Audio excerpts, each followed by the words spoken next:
दुल्हन, आप किससे पूछ के अंदर आई? क्या आपको पता नहीं है कि किसी के भी कमरे में अंदर आने से पहले नॉक करके आना चाहिए?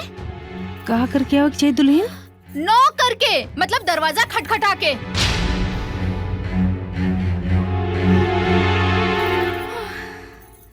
माफ करा दुल्हन, रोज आवे जाए का आदत रहल, यही से ना बुझाइल।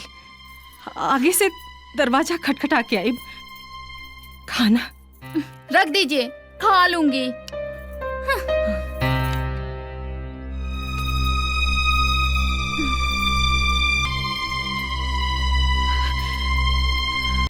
भाऊजी, हमें घर के मर्यादा के नहीं की भुलाई, न तो हाथ उठावे हमरो आवेला। किशन, ये सब क्या होता?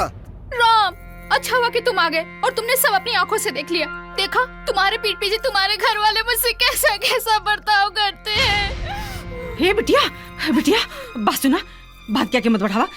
ऐसा छोट मोट बात था हर घर में होता रहेला। ये छोटी मोटी बात है, सिर्फ थप्पड़ मारना ही तो रह गया था, बाकी सब कुछ तो कर ही चुके थे आप लोग। देख किशन, ते सच सच बताओ, क्या कहली सबने भौजाई के साथे? हमसे का पूछा था? इनका से पूछा? अरे एकरा से का पूछी? एकरा तो एक दिन में ना बोली घर में इला। और देख, तोरा के हम अच्छा तरह से जानता नहीं, ते ही कुछ कही लोग बे। वाह भैया वाह, एक दिन में तू भौजी के तरफदारी करे लगला। हमनी के इतना दिन के प्यार पर भौजी के एक दिन के प्यार भारी पड़ गई। राम, बिना जानले सुनले तो हर हिम्मत कैसे भइल अपन छोटे भाई के ऊपर हाथ उठावे के?